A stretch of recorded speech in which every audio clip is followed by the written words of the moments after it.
बच्चों, पिछले अध्याय में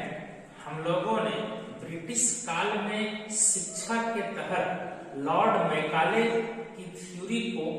काफी विस्तार से जानने का प्रयास किया था। शिक्षा के क्षेत्र में ये कह सकते हैं कि जो दूसरा जो एक बड़ा बदलाव आया वे 1854 में, और 1854 में जिसको हम वुड डिस्पैच के नाम से भी जानते हैं, और ये वुड डिस्पैच जो है वे उस समय कह सकते हैं कि लंदन स्थित कोर्ट ऑफ डायरेक्टर ने भारतीय गवर्नर जनरल को एक पत्र लिखा था, और इस पत्र में उन्होंने ये कहा भी था कि भारत में शिक्षा में हमें सुधार लाना है, और उसके लिए उन्होंने चार्ल्स वुड को इसकी जिम्मेदारी दी। और चार्ल्स वुड 1854 में भारत में एक नीति पत्र बनाया, और इस नीति पत्र को उन्होंने उस समय के जो तत्कालीन कह सकते हैं कि गवर्नर जनरल थे, यानी लॉर्ड डलहौजी के सामने उन्होंने पेश किया। कहा यह भी जाता है कि वुड डिस्पैच को भारत का मैग्ना कार्टा भी कहा जाता है। हालांकि इससे पहले भी हम जानते हैं कि 1813 में ही भारत में अंग्रेजी शिक्षा की शुरुआत के लिए एक चार्टर भी बना था। ये और बात है, लेकिन वुड डिस्पैच को अगर हम देखते हैं कि इन्होंने भारत के प्राथमिक, उच्च और उच्चतर ये तीनों एजुकेशन के लिए एक नई थ्योरी दी थी, जिसको हम कह सकते हैं कि उन्होंने कहा था कि primary school must adopted the vernacular act या वर्नाकुलर लैंग्वेज। इसी तरह से इन्होंने कहा था कि इन high school must adopted Anglo vernacular language. और जो कॉलेज के लिए इन्होंने कहा था वह ये था कि college level English should be the medium of education. यानी चार्ल्स वुड ने यह कहा था कि प्राथमिक स्तर पे भारतीय लैंग्वेज को जारी रखा जाए। ये कारण भी आज भी हम देखते हैं कि भारत में मदर टंग यानी मातृभाषा की अहमियत शुरू से बनी थी, और चार्ल्स वुड ने भी इस तरह का प्रस्ताव दिया। इसी तरह से हम देखते हैं कि चार्ल्स वुड ने प्राच्यवाद ज्ञान के स्थान पर यूरोपीय शिक्षा को भी अपनाने का प्रयास किया था, लेकिन उन्होंने इसके लिए एक जो प्रपोजल दिया था कि फेज वाइज इस काम को किया जाए। यूरोपीय शिक्षा से भारतीयों का नैतिक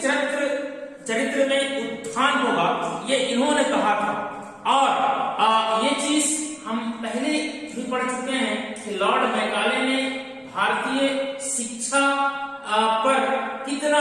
अपना गंभीर टिप्पणी उन्होंने दिया था, लेकिन ये थोड़ा सा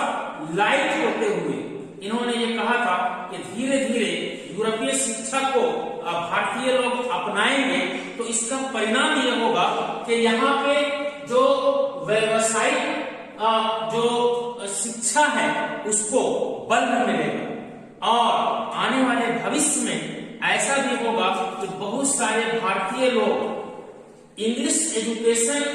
को तो सीखेंगे, और अंग्रेजों की उस वक्त की जो जरूरत भी थी कि अच्छे हमें कर्मचारी भी उससे मिलेंगे।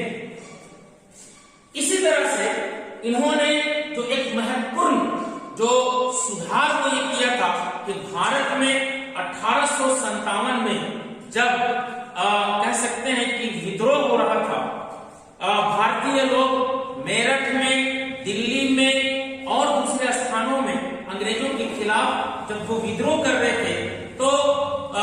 ये चार्ल्स वुड का एक डिस्पैच था, उसके तहत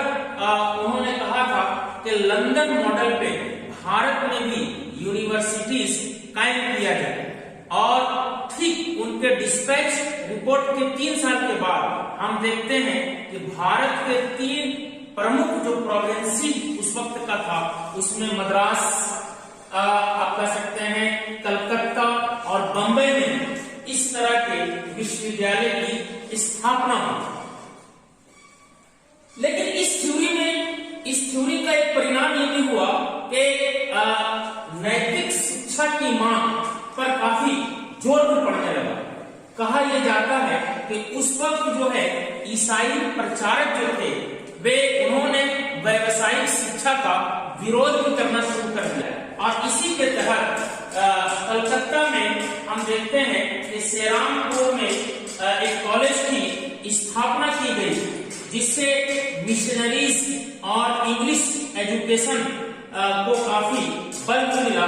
और इसमें हम देखते हैं कि ईसाई जो प्रचारक थे उस वक्त विलियम कैरे उनका भी एक महत्वपूर्ण योगदान था। 1800 में एक छपाई खाना भी खोला गया और फिर 1818 में एक कॉलेज मिशनरी कॉलेज भी खोला गया। यानी ये कह सकते हैं कि अंग्रेजी शिक्षा के बाद भारत में यूरोपीय कल्चर और सिविलाइजेशन का भी बोलबाला होना शुरू हो गया। चूंकि हम पिछले ही क्लास में ये पढ़ चुके हैं कि प्राच्यवाद जो परंपराएं थी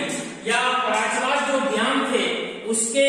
अंग्रेज जो है वे कुछ अंग्रेज ऑफिसर जो है वो काफी विरोध भी कर रहे थे। इसलिए उन्होंने अपने कह सकते हैं कि कल्चर और सिविलाइजेशन को थोपने के लिए भारतीयों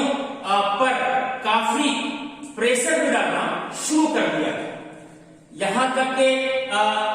किताब के एक चित्र में या आप अगर कलकत्ता जाएंगे तो वहां विक्टोरिया मेमोरियल में इस चित्र के माध्यम से दिखाने का मैं प्रयास किया हूं कि वहां पे वारेन हेस्टिंग यानी वारेन हेस्टिंग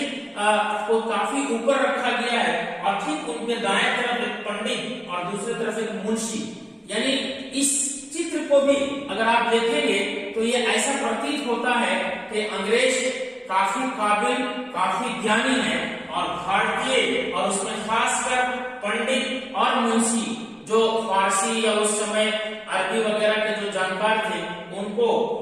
यहाँ पे नीचा दिखाने का प्रयास किया गया। तो इस तरह से हम देखते हैं कि वुड डिस्पैच के बाद भारत में एक जबरदस्त परिवर्तन आया। लेकिन वुड डिस्पैच के बाद भी उनकी खामियों को उजागर करने के लिए 1882 में अंग्रेजों ने हंटर आयोग का गठन किया गया था और इस हंटर आयोग के बाद एक सेडलर के नेतृत्व में एक कमेटी बनी थी और भारतीयों को विश्वास में लेने के लिए उसमें 8 लोगों को शामिल किया गया था जिसमें 2 प्रमुख भारतीय थे। उसमें डॉक्टर आशुतोष मुखर्जी और डॉक्टर जियाउद्दीन अहमद यानी इस कमेटी में सदस्य के रूप में थे। यानी अंग्रेजों को अब इस बात का भी एहसास होने लगा कि भारतीयों को अगर एजुकेशन कमेटी में हम शामिल नहीं करेंगे तो जो भी उनका मकसद है वो कामयाब नहीं होगा। अंततः जब अंग्रेजी शिक्षा का काफी बोलबाला होने लगा, मिशनरीज का काम काफी आगे बढ़ने लगा, धीरे धीरे भारत में प्राच्यवाद जो संस्थाएं थी या जो ज्ञान था वो कम होने लगा।